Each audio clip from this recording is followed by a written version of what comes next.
Right, we will start in another minute or so, just to see if people are gonna come in. Mm, Hello everyone, welcome back to lesson 5, I believe, of this Python course, Learning from Scratch.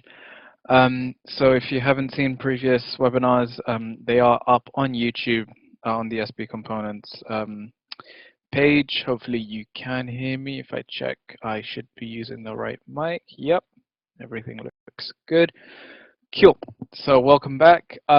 Today we will be finishing off kind of what we started yesterday. Yesterday we went over how to make code easier to read by using comments and methods. We will be using these. We will be using methods and comments and methods from now on, just to make our code easier to read. And if you're just tuning in, you could understand what we're doing just by reading the comments and methods. So today's plan is we will finish off kind of what we started yesterday with if statements and how they kind of work in Python. Then we will go on into abstract data types and how to make records in Python. So let's get into it. So if I share my desktop, there we go. Cool. So this should be good. Cool. So yesterday I gave a challenge. I did kind of basic. I did do the basics of if statements, and I did give you this challenge to do. If you have tried it, great. I'll be going through this in a second. But first, let's put this to the side, and I will do my own little demonstration of if statements by making the code for this program. So I'm going to go through how I play around with if statements. I'm going to use this as my example, then I'll go through the program I've made for this challenge that I gave everyone yesterday and how I completed that. So I won't be going into how I did this into too much detail, but I will be going into how I will do this in as much detail as I can. So let's make this a little bit smaller so I put it there. There we go. Cool. So this is a fairly straightforward program to write. The basic idea is it's a vending machine. So you give it whatever option you want, and it gives you information. So if it's option A, so you could choose from option A, packet of crisps, B, health bar, C, bar chocolate. You type in your option, and it gives you the relevant information. If you give it something that it doesn't know, it just says, I don't have anything for that choice. So the program said you should know snacks and prices. Crisps are £1.50. Health bar are £1.20. Chocolate is £2. For incorrect choice, type this. For an incorrect choice, this message below should be printed. So this message, I do not have anything for whatever choice the user enters. So it's a really straightforward program. So let's get into it. So the first thing I'm going to do, and I'm going to write a comment to indicate what the next part's going to do, is get the user's choice. So that's the first thing I'm going to do. And that's fairly straightforward to do. We're going to use a variable. So I'm going to call the variable choice. Choice is equal to so this should be fairly straightforward for anyone who has seen the previous webinars. So just to simplify it, should I type the entire thing? Do I have the actual PDF? No, I don't think I do. Cool. I'll just type the entire thing just for consistency. Choose from a packet of crisps, B, health bar, C, bar of Chocolate. That's a mistake. I don't know why there's a closed bracket there when we obviously don't open a bracket. So I'm just going to do question mark. Where's the question mark? The question mark and space. There we go. So choice is we get the user's choice, and then here's our if statement. So process the choice given. Fairly straightforward. So the first if statement is we're going to check if it is choice A, then we're going to see if it's choice C, then choice B, and then we'll do something else. So we always start with an if statement. So if choice is equal to, and then what we want to compare it to, so A. If choice is equal to A, then what we want to do is print the relevant information about choice A.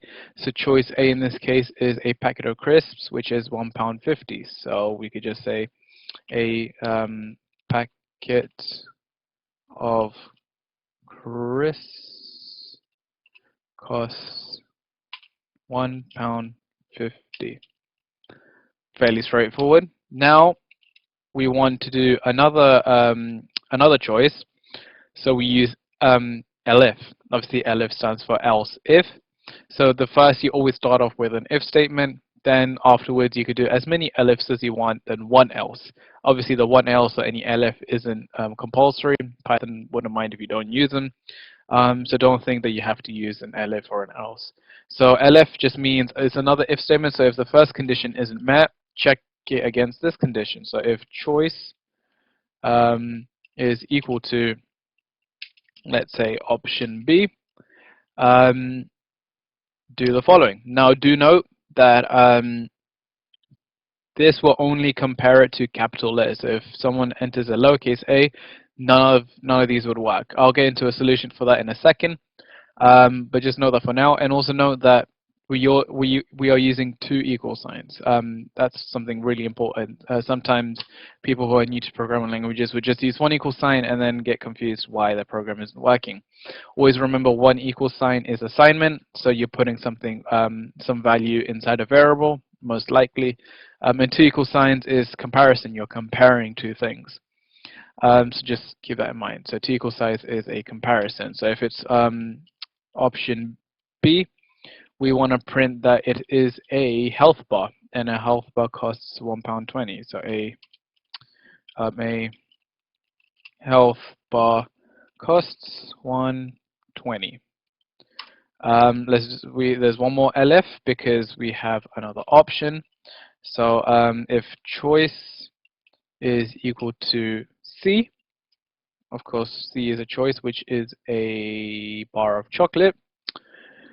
So if choice is equal to C, we want to print a bar of chocolate is £2. Bar of chocolate is £2. Obviously, you could have the pound symbol; it doesn't really matter. Is £2, and then here's the important part: the else. So if it's something we don't recognize, we only recognize A, B, or C. If it's something we don't recognize, just print I don't have anything for choice, whatever. So I don't have anything for choice. And then we could just give whatever choice they gave. So choice. Let's see if this works. Run module. Okay. There we go. We have an option from A, B, C, whatever they are. Let's first test if A works. A. There we go. A works perfectly fine. Let's run this again. This time, let's say choice B. Choice B a health bar. Yep. Choice B works. Let's run this again. So let's run it 2 more times to test if choice C works. Yep. Choice C works too. Run. Run module. And then let's type in something like that the program shouldn't be able to do. And there we go. I don't have anything for choice ASDF.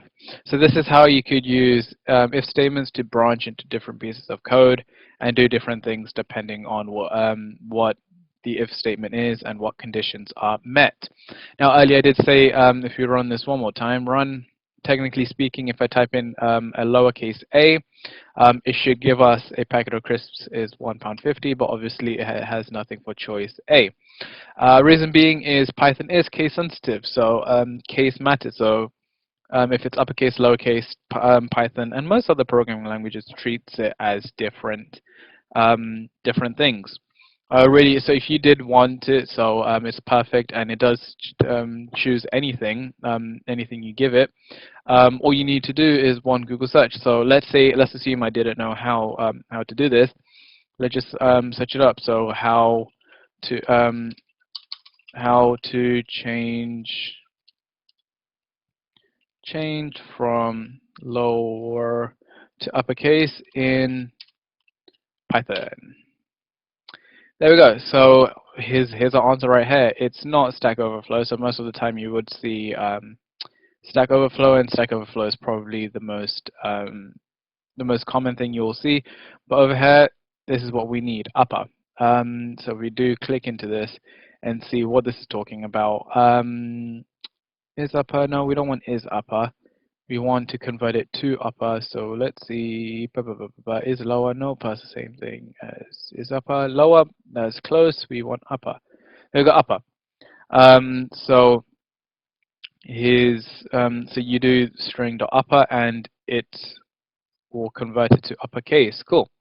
Now that we know that, we can go into this, and I guess as soon as the user enters something, we could change it to uppercase. So dot upper. And then if we run this, run module, okay. There we go, it asks for your option. Let's say we type in A, and there we go, a packet of crisps costs £1.50. So what this now does, but just by reading a quick Google search, is if you do dot upper on a string, it changes it from lowercase to uppercase. So no matter what the user enters, it will change it to uppercase and process it accordingly. Of course, this doesn't affect it if it's already uppercase. So if you do A, it still works perfectly the same. So this is just one way of fixing like little bugs you may encounter. It's not the program didn't specify that you needed to do this, so don't worry too much. This is if you just want to go beyond what the challenge gives you. So that was just a quick catch up on how to write if statements, how to kind of think about them. Most important thing is you start off with one if statement, and then you go elif, elif, and then else. Of course, elif and else isn't compulsory, but do keep in mind elif is just another if statement. If an if statement does work and the code within it is runs, do remember that the other elif statements are skipped. If you don't really understand what I just said, check out yesterday's webinar on YouTube. I kind of explained it in a little bit more detail, but just one more time. If let's say we change this to this, so these are both if choices A. Of course, if this is going to be satisfied first, so it's going to print out this, and it will skip over everything else. So just keep in mind, so as soon as one thing is satisfied, Python skips over all the other options, doesn't even bother checking them, and just continues with whatever is down here. So hopefully that makes sense. By the way, I do have chat open, so if you are in here, you could ask any questions. And if you are watching this on YouTube, if you do have any questions, do you tune in live the next day, or just tune in live if you do have questions, and I'll be able to answer them. So that was if statement. Let's quickly go over my answer to this. Challenge question that I gave you. If I open up my script, here it is. Cool. So here's my answer to the challenge exercise that I gave you yesterday. In the challenge exercise, it gives you kind of needed two if sections or if statements, two sets of them in order to do this program. So it's a fairly straightforward program. If you haven't read it, you get the age from the user, their resting heart rate, and how far they could stretch in a certain manner that it says over here in centimeters. So what the program does is, depending on your heart rate and how far you could stretch, it subtracts a number from your age and then gives you your body's age back to you. So this is really straightforward, but it did require you to do a little bit of research. Reason being is, of course, right off the bat, we change whatever the user enters into integers. Just to show you, let's get this up and running. So if we do run module. Okay, so I opened it in a different tab. That's fine. So let's run this. So let's do the bottom example. So 21, 61, and 42. There we go. So it's the exact same, just to show you that it does work. So of course, right off the bat, we change it to integers. Of course, if the user then enters ASDF or just A, it will break our program, but we're not too worried about that right now. We're just trying to understand how to code, and we could go to validation at a later point. The next thing which is important is, of course, the if statements themselves. So this did kind of require you to understand maths just a tad bit. So let's get into it. So the first thing is, if the heart rate is less than 60, subtract 4, of course, from the age. So if the heart rate is less than 60, age minus equals 4. So this is just, this statement there is a short of version of age is equal to age minus 4. So this statement here is just a shorter version of this statement. They're the exact same statements. So minus equals and plus equals just either subtracts it from whatever value age is, or adds to whatever value age is. So if you do plus equals 1, it just adds 1 to age. If you do plus equals 2, it just adds 2 to age. Minus equals 4, just minus 4, minus equals 2, minus 2. It's just a quicker way of doing it. Either way is fine. It's perfectly fine if you did it the other way. But this is just a quicker way of doing it. And another thing you kind of need to research is this AND, because now the second point is heart rate. If the heart rate is between 60 and 64, subtract 2. So one way you could have done it is have an elif, and then inside this had another if statement. That is possible, but it would be harder to implement, because then obviously you'll skip over the other if statements. But the point is, there's 3 keywords you need to know when it comes to if statements, just to make your life a little bit easier, and all of them are keywords in Python. So the first one is AND, the other one is OR, and the last one is NOT. These 3 keywords are very important, because AND basically says if whatever's on its left and whatever is on its right is true, then do this piece of code. So if this is true and this is true, then run this piece of code. Otherwise, continue to the next elif. What OR does is, if this is true or this is true, do this. So either one can be true in order for you to activate that if statement. So OR is, so AND basically says both of these need to be true in order for you to do this. OR says either one can be true, or both of them can be true. It doesn't matter. OR just says at least one of them has to be true in order for you to run your if statement. NOT, on the other hand, is a little bit more confusing. So a place you would use NOT is probably something like this. There we go. So what NOT does is it flips whatever this gives you. So if it's less than 60, if this is true, NOT will flip it to false. So this wouldn't run if it's less than 60. Of course, instead of doing that, you could just do this, and it does the exact same thing. But the point of NOT is to flip whatever whatever the if statement concludes to. So if we added a NOT here and surrounded all of this with brackets, and if this ended up being true, NOT will flip it and make it false. So NOT is the most difficult to understand right off the bat, but trust me, you'll probably end up using it eventually, and it will make sense. It will make more sense then. But AND and OR are definitely the more important ones. you will be using both of them a lot, especially and. I feel like and you'll probably use the most, or second most, and not you'll use occasionally. In other programming languages, their equivalents are to and signs, or what is or? Or I think right is the bars, which I can. There they are. These bars, and not in other programming languages is just an exclamation point. So in other programming languages, you'll see them used as these symbols, but in Python, it's made fairly straightforward by using them as keywords. So hence, in order to get this range, if the heart rate is between 60 and 64, of course it needs to be bigger than 60 and less than 64. For the next one, bigger than 65, less than 72. And otherwise, just add 2, because obviously there's only one option left. This is a bit more, I did it in a different way, because essentially it's the exact same as this, but there's this middle one which kind of throws it off. So if your stretch is less than 25, fairly straightforward. If it's between 25 and 36, fairly straightforward. It's the same as the top. Now, if it's equal to 37, add 0, which basically means don't do anything. Hence, I haven't included that just because, well, if it's 37, you don't need to do anything. You could just skip over all of them.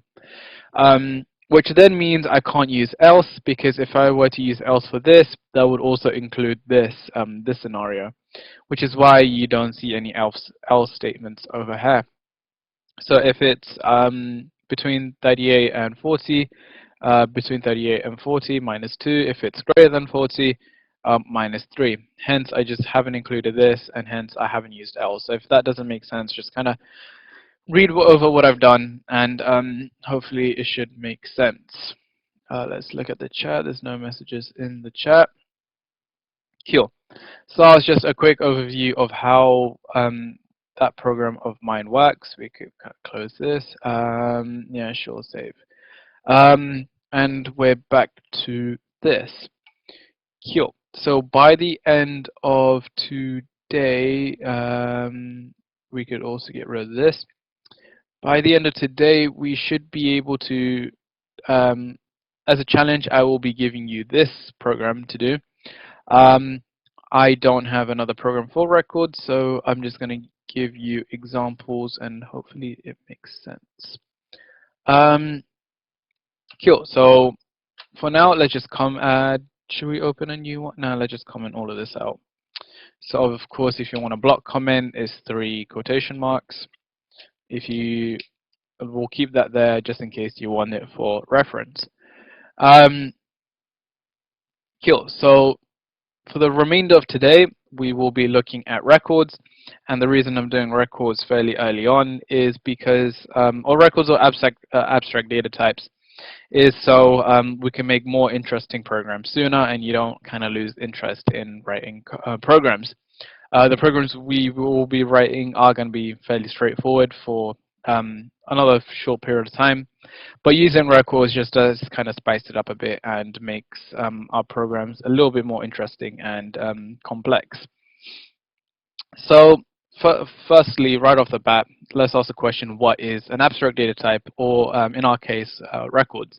So technically speaking, Python doesn't have a feature where we could implement records, but there are two things that are similar enough that I will be using them as records. I'll be going through both of them and which one I would prefer you to use.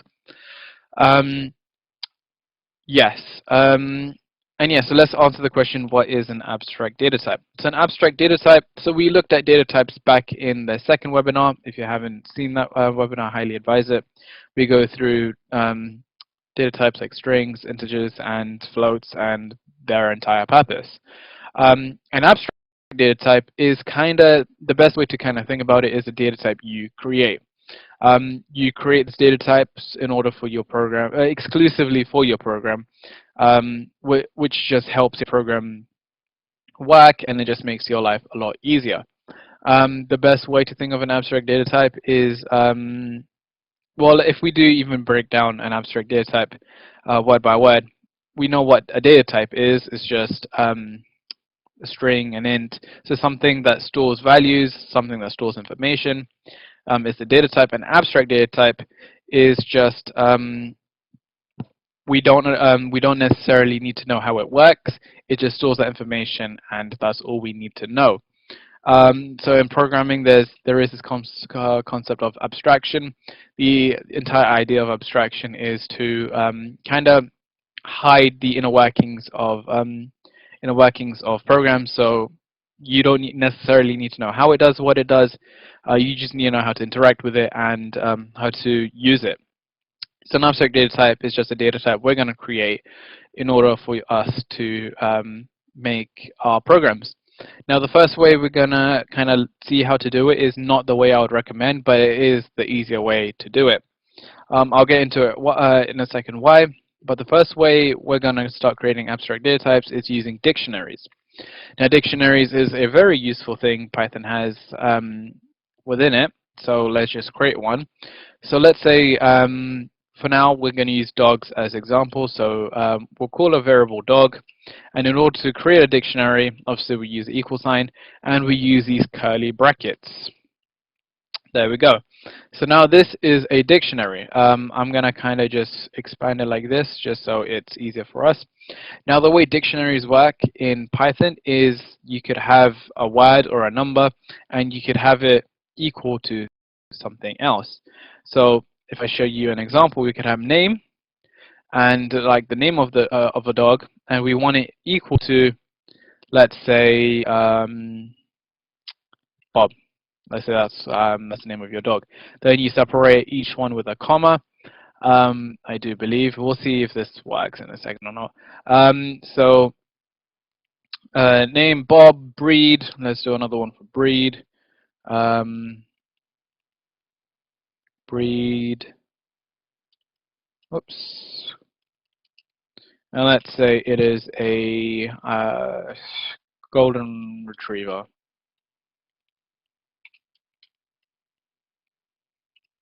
A golden retriever. Hopefully I spelled that wrong. I probably haven't, but and let's make another one male. And let's keep this a Boolean. So let's say it's true. Our dog is a male. So there's our data type. If we were to go on and print it, hopefully this works. Run module. Okay. There we go. So we have name, Bob, breed, golden retriever, and male is true. So if we wanted to get a specific value, we use square brackets, and then we want to specify what we want. So we want name.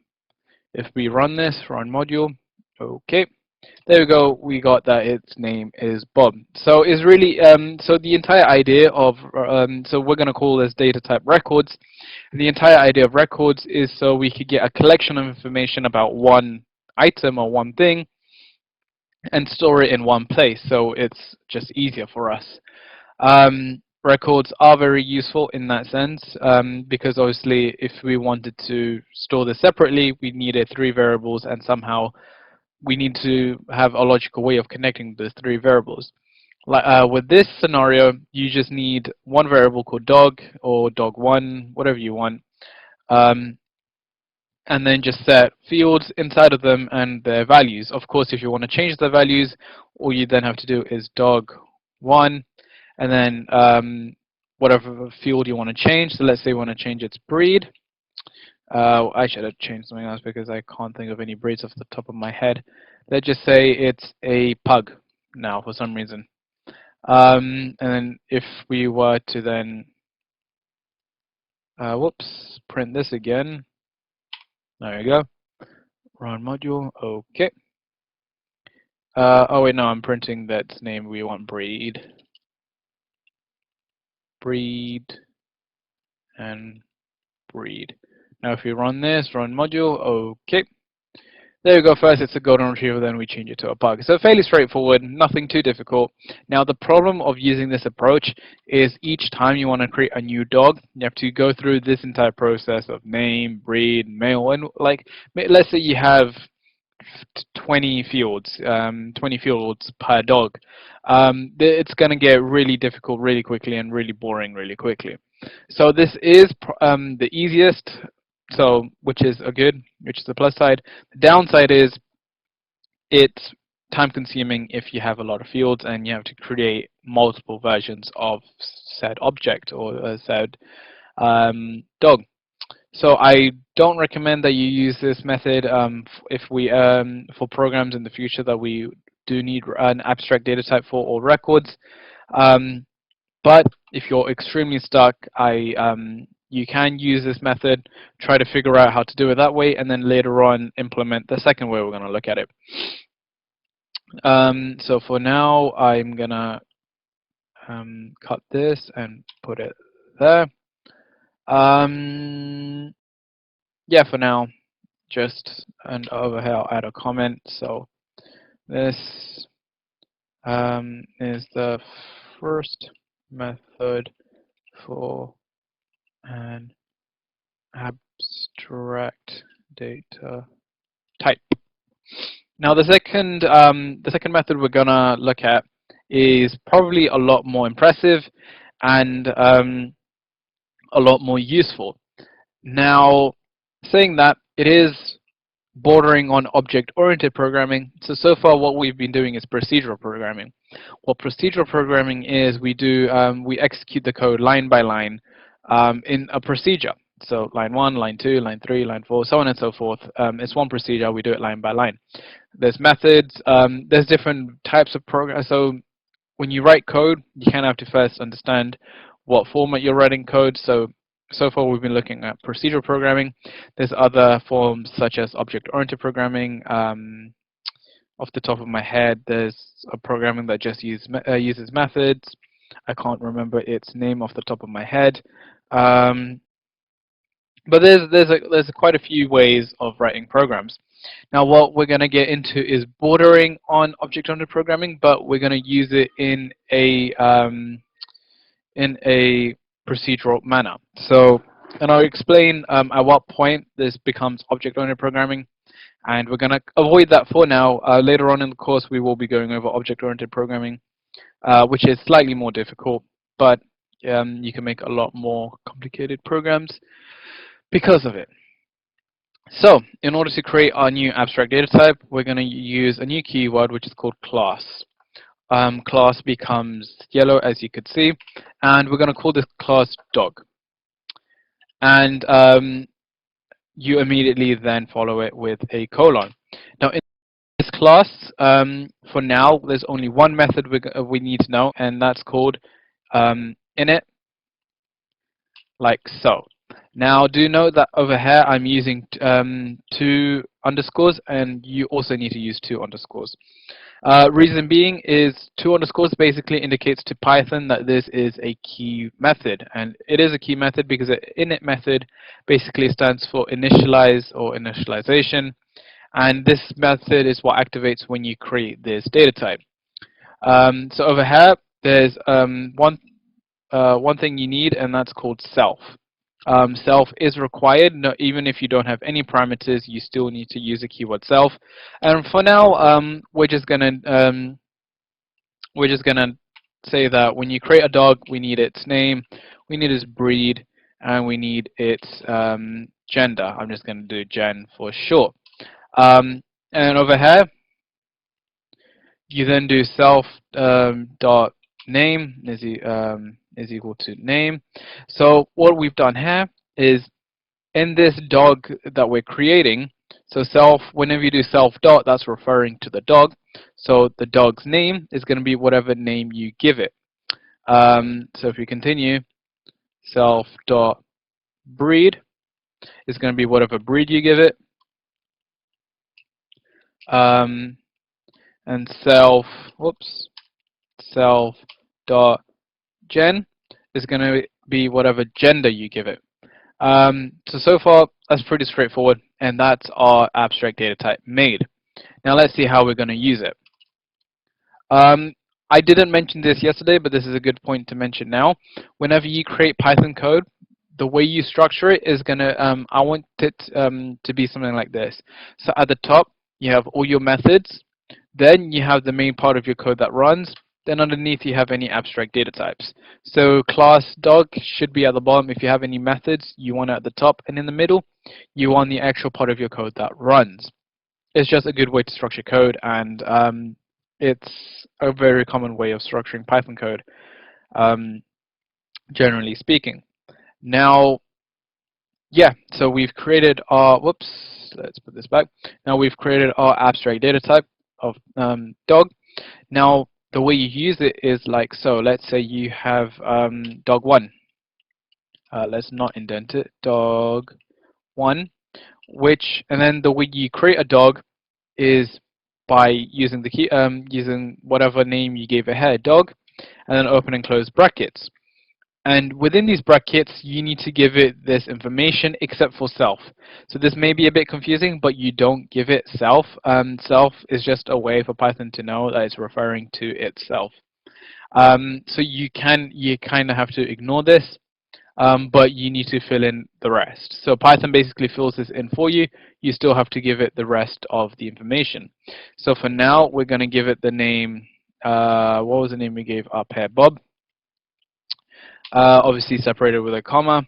We're going to give it the breed of a pug, and we're going to say its gender is male. There we go, like so. Now, if we run this, nothing is going to be printed, but I'm just going to make sure that it did run properly. Okay, invalid syntax. Why is this giving us an invalid syntax? Oh, that's why, def. Yeah, that makes sense now. So I kind of forgot we use this is a method, so we need def. Yeah, that makes sense. Run module. Completely forgot about that. Cure dog is not defined. What line dog? That's strange. It is defined. So this is a perfect way of trying to fix code. Where am I? Dog is not defined. Dog.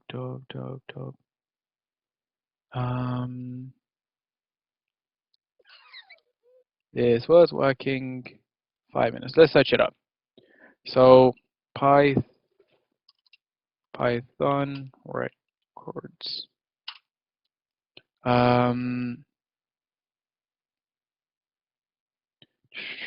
This is not it. Wrong one. We don't want it. There we go. This is what I'm looking for. So this is the first method we looked at, which was dictionaries, using dictionaries. And the second method of doing it is like so. So class car. Oh, I think I know the issue. So if we go back to this, if this is the issue, this is going to be a lesson for me too. Run module. Okay. Dog isn't a name. Dog is not defined. Strange. Let's go back. What are we doing differently? Def in itself. Yeah, we do all of that. Class. Okay. Same. Let's minimize this. Maybe what I said earlier is going to be wrong, and we need it over here, which will make sense. And this also then, whoops, why did I not? Right, so did I not cut it properly? There we go. Run module. Okay, and there we go. It worked. Okay, that makes sense. So essentially, we need to create the data structure before we actually use it. So scratch what I said a couple seconds ago. The way I've been doing records is I always have my records at the bottom. So I thought it should work in Python of having your records at the bottom. It does work. So if you were to do this in Jupyter Notebook, when I was creating my own abstract data types, I was using Jupyter Notebook. So it did work there. It clearly doesn't work in this. So in this IDE, so that's good to know. So I guess if you're using this IDE, have it in the structure of all your records in the beginning, then all your methods, then your main chunk of code. So your main chunk of code always comes at the bottom. Now, if you do want to access any of this data, it's really straightforward. You call this dog whatever variable name you gave it, so dog1, and then you do a dot, and then you say you do a dot, and then you give it whatever value you want. So let's say we want its name. If we run this, run module, okay. There we go, we got Bob. Let's say we do that, and then let's say dog1 dot name is now equal to, let's say we want to change its name to, oh, I'm not good with names. Let's just say my name, why not? Emrit, run module, okay. Oh wait, we haven't printed it to show that it works. Print dog1 dot name, run module, okay. There we go, so first is Bob, then it becomes Amrit. So this is how I recommend we start doing abstract data types.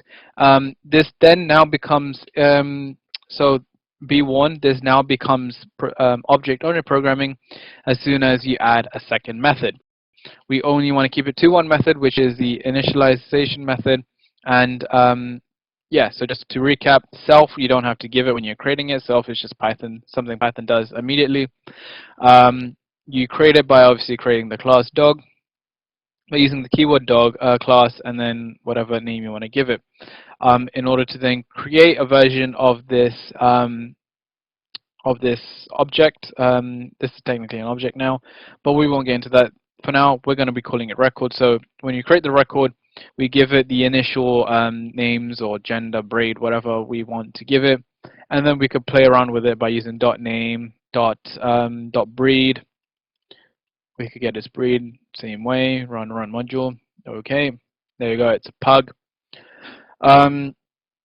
Yeah, so this is the way I recommend you do it. Reason being, now you've written this code once, unless you want to create a second dog, you can just do dog2 is equal to a dog, and let's say this time we give it the name Jill.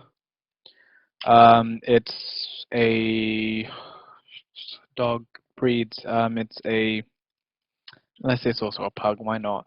And it's this time. Let's say it's a female.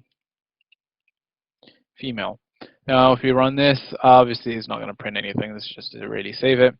But as you could see, in order to create another version of this object, we don't have to do this entire. Where is it? We don't have to do this entire thing again. This is easier to create and easier to understand, but to create multiple dogs, it's going to be a pain. This is slightly more difficult to create, but to create multiple dogs, it's really easy. You don't have to write the same code again. Yeah, so that is fairly straightforward. Now I am going to put the challenge for this in front of you now. So this challenge is basically you create, instead of a dog record, we're going to be creating a station record, which needs to store the name, how much it costs, I think, stations, information about stations, whether they have toilets, and the cost. Yeah, so it has 3 fields, so its name, whether it's a toilet, and the cost of the toilet. So let's say Stephanie Green does not have a toilet. We don't need to care about its cost at that point, but it still needs that field cost. What station do you need to know about? King's Cross. King's Cross does have a toilet. It costs X amount. If they don't have a toilet, if they enter a station that you don't have any information on, you give this message: is this a London Underground station? Check your spelling. Otherwise, it should give relevant information about your underground station. So yeah, you are going to have to create roughly 1, 2, 3, 4-ish records. So 4-ish train records, so for each variables that contain these records, and you are also going to need to then use if statements to check if whatever the name the user enters is the same as what is stored within the name of said records. So you don't have to do 4 records. You could go on and do 5 or 6 just so you get the practice. But your code does need to work like this. So honestly, have 3 that do require toilets, 3 that don't, and obviously if they type in anything else, it should give you a message saying to recheck what you've typed in. So that being said, if you do have any questions, let me know in the chat. If you are watching this on YouTube and you are slightly confused for whatever reason, do come to the live sessions and ask questions. And yeah, tomorrow I will be giving you my answer to this, and we should be continuing with loops tomorrow. Loops is another key part of pretty much any programming language. So nailing tomorrow's session is also going to be very important. But we are going to be using records from now on to make our programs a little bit more interesting, just so you're not doing really simple programs and get bored really quickly.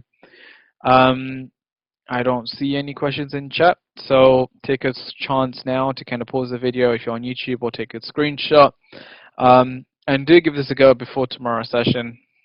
This is a program asking you to create records and use if statements. So we're using everything we've learned so far. So how to take information from the user, how to print information, how to process information using if statements, and the most recent thing we've learned, how to use records. So if you don't have any questions, I will be seeing you in tomorrow's webinar. Thank you everyone so much for watching, and bye-bye.